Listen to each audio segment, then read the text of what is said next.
안녕하십니까, 철수의 집방입니다.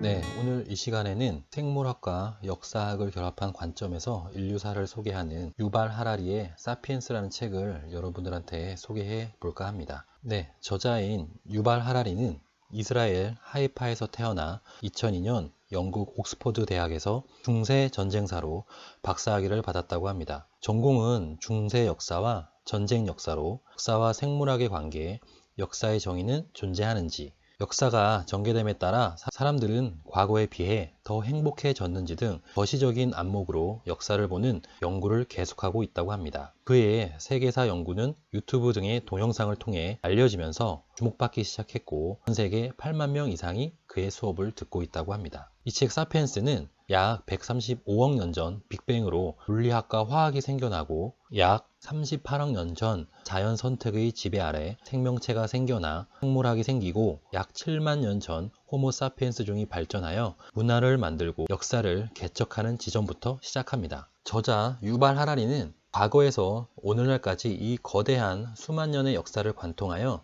인간의 진로를 형성한 것으로 세 가지 대혁명으로 구분합니다. 바로 인지혁명, 농업혁명, 약 500년 전의 과학혁명이 그것입니다. 그 중에서도 저는 인지혁명과 농업혁명에 관한 부분을 소개하고 다음 편 영상에서 나머지 과학혁명에 대해 말씀드리도록 하겠습니다. 첫 번째, 인지혁명입니다. 인지혁명의 내용은 7만 년 전 최소 6종의 호모가 존재했었다고 주장합니다. 변방의 유인원에 불과했던 호모 사피엔스만 유일하게 생존하였고 호주 등 사피엔스가 정착하는 지역마다 토착 대형 생물들이 멸종했다는 근거를 들어 호모 사피엔스가 형제들을 죽였다고 추론합니다. 그러면 어떻게 사피엔스만 생존했을까? 그 물음에 대한 답을 유발 하라리는 인지적 능력에 대해 말을 하고 있습니다. 이 인지적 능력 가장 중요한 역할을 한 것을 언어라고 하고 있습니다. 언어를 통해서 섬세하고 엄청난 정보를 전달했을 것이다 라고 말씀하고 있고요. 소문과 뒷담화를 전하는 과정에서 언어가 크게 발달했다는 참신한 주장을 하고 있습니다. 천국이나 미래를 믿는 극단적 상상이 가능했고 부족 공동체, 부족신 등을 단합을 할 수 있었다고 얘기합니다. 복잡한 정보를 정리하고 소문을 전하며 유연한 언어를 구사했을 것이라고 이 장에선 유발 하라리는 주장하고 있습니다. 네, 1장 인지혁명의 전체적인 부분을 간단하게 말씀드렸는데요. 이 중에 책의 일부분을 여러분들한테 읽어보도록 하겠습니다. 페이지는 39페이지입니다.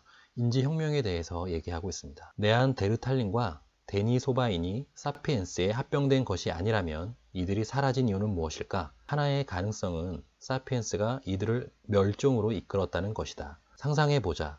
사피엔스의 한 무리가 발칸반도의 어느 계곡에 도착했는데 네안데르탈인이 이곳에서 수십만 전부터 살고 있었다. 새로 도착한 사피엔스들은 사슴을 사냥하고 견과류와 장과류를 채취하기 시작했는데 이것은 네안데르탈인의 주식이기도 했다. 사피엔스는 기술과 사회적 기능이 우수한 덕분에 사냥과 채취에 더 능숙했다. 이들은 번식하고 퍼져나갔다. 이들보다 재주가 떨어지는 네안데르탈인은 먹고 살기가 점점 힘들어졌다.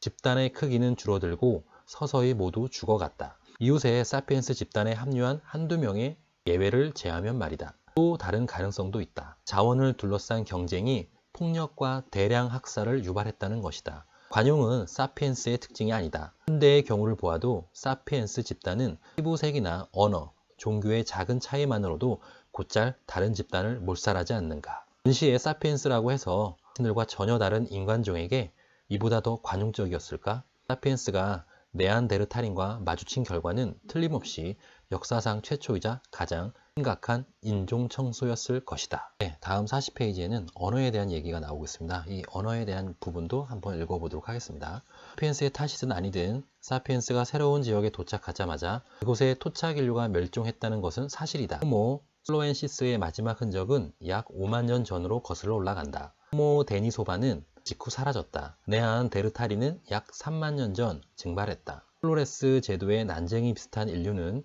약 12,000년 전 사라졌다. 그들은 약간의 뼈와 석기, 그리고 우리 DNA에 약간의 유전자를 남겼다.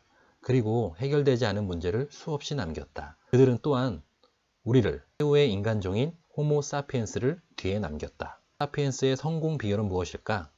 우리는 어떻게 생태적으로 전혀 다른 오지의 서식지에서 저런 빠르게 정착할 수 있었을까? 우리는 어떤 방법으로 다른 인간 종들을 망각 속으로 밀어넣었을까? 튼튼하고 머리가 좋으며 추위에 잘 견뎠던 네안데르탈인은 어째서 우리의 맹 공격을 버텨내지 못했을까? 논쟁은 뜨겁게 계속되고 있다. 그리고 가장 그럴싸한 해답은 바로 이런 논쟁을 가능하게 한 것, 즉 언어이다. 호모사피엔스가 세상을 정복한 것은 다른 무엇보다도 우리에게만 있는 고유한 언어 덕분이었다. 네, 이렇게 해서 언어를 통해서 섬세하고 많은 정보를 전달하고 특히 소문과 뒷담화를 통해서 언어가 크게 발달했을 것이라는 후반 부분을 읽어드렸습니다. 다음으로는 47페이지를 제가 한번 읽어보도록 하겠습니다. 50명 정도의 사람들 사이에서 수시로 변해가는 관계를 저장하고 추적하는 데 필요한 정보의 양은 어마어마하다. 모든 유인원은 이런 사회적 정보에 예리한 관심을 나타내지만 이들에게는 효율적으로 소문을 공유할 수단이 부족하다. 네안데르탈인과 원시 호모사피엔스 역시 소문을 공유하는 데 어려움을 겪었을 것이다. 뒷담화는 악의적인 능력이지만 많은 숫자가 모여 협동을 하려면 사실상 반드시 필요하다. 그런데 사피엔스가 약 7만 년 전 획득한 능력은 이들로 하여금 몇 시간이고 계속해서 수다를 떨 수 있게 해주었다. 누가 신뢰할 만한 사람인지에 대한 믿을 만한 정보가 있으면 작은 무리는 더 큰 무리로 확대될 수 있다. 이는 사피엔스가 더욱 긴밀하고 복잡한 협력 관계를 발달시킬 수 있다는 뜻이기도 하다. 이렇게 해서 일부 인지혁명에 관한 핵심 부분을 짧게 읽어드렸습니다. 다음은 2부 농업혁명에 대한 얘기를 여러분들한테 읽어드리도록 하겠습니다. 여기서는 역사상 최대의 사기극이라는 표현을 쓰고 있습니다. 농업혁명이 정착시대를 열었다고 얘기하고 있습니다. 실상 초반만 해도 별 인간에게는 불리했다고 하는데요. 농업혁명이 일어나기 이전에는 이동생활을 했으며 수렵 채집을 통해서 다양한 영양을 섭취할 수 있었다고 합니다. 하루에 3-4시간 정도만 노동을 하게 되면 충분히 영양을 섭취하고 생활하는 데 지장이 없었다고 하는데요. 농업혁명이 일어난 이후에는 정착 생활을 하게 됐고 단일 작물에 의존해 밀이나 쌀 같은 것을 말하는 거죠. 열악한 영양원을 섭취했다고 합니다. 그리고 하루 종일 노동을 해야 되는 부담이 있었다고 하고 또 가축을 기르는 과정 중에서 전염병이 유발하기도 했다고 합니다. 그러면서 대규모 기아까지 발생했다는 내용이 나와 있습니다. 또한 농업혁명 과정에서 인구가 기하급수적으로 증가했다고 되어 있습니다. 그러면서 도시가 형성됐고 지배 계급이 등장했다고 말하고 있습니다. 그리고 잉여 식량을 징수하는 세금은 물론 노예 노동이 발생되었다고 하면서 복잡한 인간 사회가 점차 단일화되었다고 하는데요. 그 단일화되는 과정 중에 가장 크게 기여한 3가지를 얘기하고 있습니다. 가장 크게 기여한 것은 돈이라고 얘기하고 있고요. 그리고 제국주의, 그리고 종교라고 말하고 있습니다. 이렇게 농업혁명에 대해 약간 부정적인 관점에서 말을 하고 있는데요. 저는 그 부분이 좀 참신했는데 그 중에 일부분을 여러분들한테 읽어드리도록 하겠습니다. 네, 페이지는 252페이지입니다. 돈에 대해서 얘기하고 있고요. 제가 한번 읽어보도록 하겠습니다. 물물교환 경제에서 재화공과 사과과수원주의는 수십 종 재화의 상대 가격을 매일매일 서로 알아야 한다. 만일 100종의 각기 다른 상품이 시장에서 거래된다면 구매자와 판매자는 4,950가지 서로 다른 교환율을 알아야 할 것이다. 만일 거래되는 상품이 1,000종이라면 49만 9,500가지 서로 다른 교환율을 공개하듯이 다뤄야 할 것이다. 문제는 그뿐만이 아니다. 사과 몇 개가 구두 한 켤레와 맞먹는지 어찌어찌 계산한다 해도 물물 교환이 늘 가능한 것은 아니다. 무엇보다 거래가 이루어지려면 쌍방이 상대가 원하는 것을 가지고 있어야 한다. 재화공이 사과를 좋아하지 않으면 어쩔 것인가? 순간 그가 정말 원하는 것이 이혼이라면 어쩔 것인가? 물론 농부가 사과를 좋아하는 법률가를 찾아내서 삼각거래를 주선할 수는 있다. 하지만 만일 그 법률가가 사과에는 불렸으며 꼭 필요한 것은 이발이라고 한다면 어쩌겠는가? 예컨대 잉카 제국이 그랬다. 하지만 대부분의 사회는 많은 수의 전문가를 연결시키는 좀 더 쉬운 방법을 찾아냈다. 바로 돈을 개발한 것이다. 돈에 대한 얘기를 하고 있습니다. 다음으로는 제국주의에 대한 얘기가 남겨져 있는 부분을 여러분들한테 읽어보도록 하겠습니다. 페이지는 273페이지입니다. 제국이란 정치 질서는 2가지 중요한 특징을 지닌다. 첫째, 그런 명칭으로 불리려면 서로 다른 문화적 정체성을 지니고 서로 떨어진 지역에 살고 있는 상당히 많은 숫자의 서로를 다른 민족이나 국민을 지배해야 한다. 정확히 얼마나 많아야 할까? 2이나 3으로는 충분하지 않다. 20이나 30이면 충분히 많다. 제국이라 불리기 위한 조건은 그 중간 어디쯤에 있다. 첫째, 제국의 특징은 탄력적인 국경과 잠재적으로 무한한 식욕이다. 제국은 자신의 기본 구조와 정체성을 변화시키지 않은 채 갈수록 더 많은 국가와 영토를 집어삼키고 소화할 수 있다. 오늘날 영국은 국경이 분명하며 스스로의 기본 구조와 정체성을 훼손하지 않고는 국경을 넘어설 수 없다. 세기 전에는 지구상의 거의 어떤 지역이라도 대영 제국의 일부가 될 수 있었다. 문화의 다양성과 영토의 탄력성은 제국의 독특한 특징일 뿐 아니라 역사에서 중심적 역할을 하게 만드는 요소이기도 하다. 두 가지 특징 덕분에 제국은 다양한 소수민족과 생태적 지역들을 하나의 정치 체제하에 묶어낼 수 있었고, 로서 인류와 지구에서 점점 더 큰 부분을 하나로 융합했다. 강조할 점은 제국이 그 기원이라든가 정부 형태, 영토의 범위, 인구의 크기에 의해서 정의되는 것이 아니라 오로지 문화적 다양성과 국경의 탄력성만으로 정의된다는 것이다. 제국이 반드시 문화적 정복으로 등장할 필요도 없다. 이렇게 무엇인가에 대한 부분을 얘기를 해주고 있습니다. 다음으로는 종교에 대해서 얘기하고 있는 부분의 일부를 여러분들한테 읽어보도록 하겠습니다.